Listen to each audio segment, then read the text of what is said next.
ಸ್ಟಾರ್ಟಾ ನೋಡಿ. ಫಸ್ಟು ಈ waste cut ಮಾಡ್ಕೋಬೇಕು. ಪ್ಲೈನ್ ಬ್ಲೌಸ್ ಇದು ನಿಮ್ಮ ಸೈಜು. ಈ ವೇಸ್ಟ್ ಕಟ್ ಮಾಡಿಬಿಟ್ಟು ಇಲ್ಲಿಂದ ಇಲ್ಲಿಗೆ 1.5, ಇಲ್ಲಿಂದ ಇಲ್ಲಿಗೆ 2.5, ಇದು 1. ಇದನ್ನ ಬರ್ಕೊಳ್ಳಿ. ಇದು 1.5, ಇಲ್ಲಿಂದ ಇಲ್ಲಿಗೆ 2.5, ಇದು 1. ಫ್ರಂಟ್ ಒಂದು ಬ್ಯಾಕ್ ಒಂದು ಅಂತ ತೆಗಿಬೇಕು, ಯಾಕಂದ್ರೆ ವಿಡಿಯೋ ಲಾಂಗ್ ವಿಡಿಯೋ ಹೋಗಲ್ಲ. ಆಮೇಲೆ ಉದ್ದ ಬಂದು ನಿಮ್ದು 14 ಇದ್ರೆ 13.5 ಇಟ್ಕೋಬೇಕು, 1/2 ಇಂಚ್ ಕಮ್ಮಿ. ಮತ್ತೆ ಶೋಲ್ಡರು 12 ಇರುತ್ತೆ ನಿಮ್ದು, ಅದ್ರಲ್ಲಿ 6 ಹಾಕೋಬೇಕು. ಕೈ ಕೆಳಗಡೆನು ಚಿಕ್ಕ ಸ್ಲೀವ್ ಆದ್ರೆ 6, ದೊಡ್ಡ ಸ್ಲೀವ್ ಆದ್ರೆ 6.5. ನಿಮ್ಗೆ ಈಗ ದೊಡ್ಡ ಸ್ಲೀವ್ ಬೇಕಾ ಚಿಕ್ಕ ಸ್ಲೀವ್ ಬೇಕಾ? ಚಿಕ್ಕದೇ ಮಾಡ್ತೀನಿ. ಚಿಕ್ಕದನ್ನ 6. ಮತ್ತೆ ಸೈಡ್ ಅಟ್ಯಾಚ್ ಬಂದು 7.5 ಬಂದಿತ್ತು ನೋಡಿ. ಉದ್ದ ಹಿಂಗ್ ತೆಗಿತೀರಾ, ಇದಾಗೋಯ್ತು. ಇದು ಶೋಲ್ಡರ್ ಇಲ್ಲಿ ತೆಗಿಬೇಕು. ಅದು ಒಂದೊಂದ್ಸಲ ಕರೆಕ್ಟಾಗಿ ಸಿಗಲ್ಲ. ಶೋಲ್ಡರ್ ಒಂದೊಂದ್ಸಲ ಬ್ರಾಡ್ ಹೋಗುತ್ತೆ. ಕೈ ಕೆಳಗಡೆ ಹಿಂಗ್ ನೋಡ್ಕೋಬೇಕು ನೋಡಿ. ಇಲ್ಲಿ 6.5 ಕಾಣ್ತಾ ಇದೆ. 6.5ಗೆ 6 ಇಟ್ಕೋಬೇಕು, ಯಾಕಂದ್ರೆ ದೊಡ್ಡ ಸ್ಲೀವ್. ಇದಾದ್ಮೇಲೆ ಏನ್ ಮಾರ್ಕ್ ತೆಗಿಬೇಕಂದ್ರೆ ಉಕ್ಸ್ ಪಟ್ಟಿ ಇಟ್ಕೊಳ್ಳಿ. ಉಕ್ಸ್ ಪಟ್ಟಿ ಇಟ್ಟು ಕಾಜಾ ಪಟ್ಟಿ ತನಕ ಬಂದು ಎಷ್ಟು ಬಂದಿದೆ ಅಂತ ನೋಡಿ.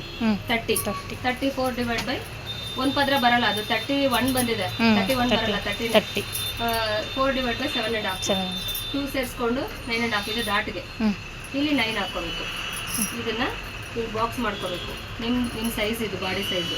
ಇದೆಲ್ಲ ಆದ್ಮೇಲೆ ಇಲ್ಲಿ 1.5 ಅರ್ಧ ಕಚ್ಚ. ಇಲ್ಲಿಂದ ಇಲ್ಲಿ 1.5, ಇಲ್ಲಿಂದ ಇಲ್ಲಿ 1.5, ಇದು ಅರ್ಧ. ಇದನ್ನ ಬರ್ಕೊಂಬಿಡಿ. ಇದು 1. ಇದೆಲ್ಲ ನಾರ್ಮಲ್ ಆಗಿ ಎಲ್ಲರಿಗೂ ಇಷ್ಟೇ ಬರುತ್ತೆ, ಅದನ್ನ ಜ್ಞಾಪಕ ಇಟ್ಕೊಳ್ಳಿ. ಇಲ್ಲಿ 6ರಲ್ಲಿ 3 ಡಿವೈಡ್ ಆಗಬೇಕು. ಮತ್ತೆ ನೆಕ್ ಸೈಜ್ ಎಷ್ಟಿದೆ ಅಂತ ನೋಡ್ಕೊಳ್ಳಿ. ಮುಂದೆ ಫ್ರಂಟು ನಿಮಗೆ ನಾರ್ಮಲ್ ಆಗಿ 7 ಬೇಕು. 7 ಇದ್ರೆ 7.5 ಹಾಕೋಬೇಕು. ಶೋಲ್ಡರ್ಗೆ ಹೋಗುತ್ತೆ. ಮತ್ತೆ ಶೋಲ್ಡರ್ ಬೀಳುತ್ತೆ ಅಂತಾರಲ್ಲ, ಅದು ಏನಕ್ಕೆ ಬೀಳುತ್ತೆ ಅಂದ್ರೆ ಇಲ್ಲಿ 1/2 ಇಂಚಿಗೆ ಮಾಡಿರ್ತಿರಲ್ಲ, 1 ಪಾಯಿಂಟ್ ಎತ್ಕೊಂಡು ಹಿಂಗೆ ಎತ್ಕೊಂಡು ಅವಾಗ ಇಲ್ಲಿ ಡೌನ್ ಇರುತ್ತೆ, ನಮ್ಗೆ ಸರ್ ಹೋಗುತ್ತೆ. ಈ 2 ಸೆಂಟ್ರು ಇದು 7 ಇದ್ರೆ 7.5 ಹಾಕೊಂಡ್ವಾ. ಈ 2 ಸೆಂಟ್ರು 2.5. ಈ 2 ಸೆಂಟ್ರು ಶೋಲ್ಡರ್ ಸೆಂಟರ್ ಇದು 2.5. ಇಲ್ಲಿ 1, ಇಲ್ಲಿ 1. ಇದನ್ನ ಹಿಂಗೆ ಹಾಕೊಂಬಿಡಿ. ಇದು 1, ಇಲ್ಲಿ 2, ಇಲ್ಲಿ 1. ಇದನ್ನ ಹಿಂಗೆ 1/2 ಇಂಚಿಗೆ ತೆಗೆದುಬಿಡಿ. ಇಲ್ಲಿ 2, ಈ ಗ್ಯಾಪು, ಈ ಹೈಟ್ ಬಂದು 2.5. ಇದು ಡಾಟ್ ಲೆಕ್ಕ. ಎಲ್ಲಾರ್ಗು ಇದೇ ಸೈಜ್ ಬರುತ್ತೆ. ಡಾಟ್ಗಳು ಮಾತ್ರ, ಸೈಜ್ಗಳು ಮಾತ್ರ ಉದ್ದ ಸೈಡ್ ಅಟ್ಯಾಚ್ ಎಲ್ಲ ಬೇರೆ ಬೇರೆ ಬರುತ್ತೆ. ಇಷ್ಟು ಹಾಕಿದ್ಮೇಲೆ ಇವಾಗ ನಂಬರ್ ಬರ್ಕೊಳ್ಳಿ. ಉದ್ದ ಫಸ್ಟ್ ಇದು 7.5 ಇದ್ರೆ 2 ಸೇರಿಸಿ 9.5. ಇಲ್ಲಿ ಸುತ್ತಳತೆ, ಈ ಸುತ್ತಳತೆ 9. ಬೆರಳು ತೋರ್ಸೋದು ನೋಡ್ಕೊಳ್ಳಿ. ಈ ಸೈಡ್ ಅಟ್ಯಾಚ್ ಇಲ್ಲಿ ಬರ್ಕೋಬೇಕು. ಇವೆಲ್ಲ ಆದ್ಮೇಲೆ ಫಸ್ಟ್ ಏನ್ ತೆಗಿಬೇಕಂದ್ರೆ ಇದು ಸೈಬರ್, ಇದು ಸೈಬರಲ್ಲಿ ತೆಗೀರಿ. ಫಸ್ಟ್ ಉದ್ದ ತೆಗಿಬೇಕು.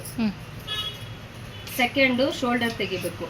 3ನೇದು ಕೈ ಕೆಳಗಡೆ ತೆಗಿಬೇಕು. 4ನೇದು ಈ ಸೈಡ್ ಅಟ್ಯಾಚು. 5ನೇದು ಈ ಡಾಟು.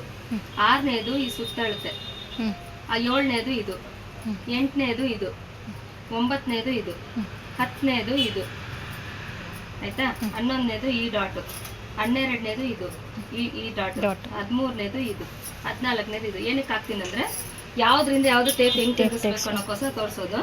ಇನ್ನೊಂದು ಈ 1, 2 ಅಂತ ಹಾಕಿದ್ದೀನಲ್ಲ, 12 ಅಂತ, ಅದ್ ಬಂದು 1 ಅಂತ ಅನ್ಕೊಳ್ಳಿ. ಇದು 1, ಇದು 2, ಇದು 3, ಇದು 4 ಆ ತರ ತೆಗಿಬೇಕು. ಇದು ಕಟ್ ಮಾಡ್ಕೊ. ಮತ್ತೆ ಬ್ಯಾಕ್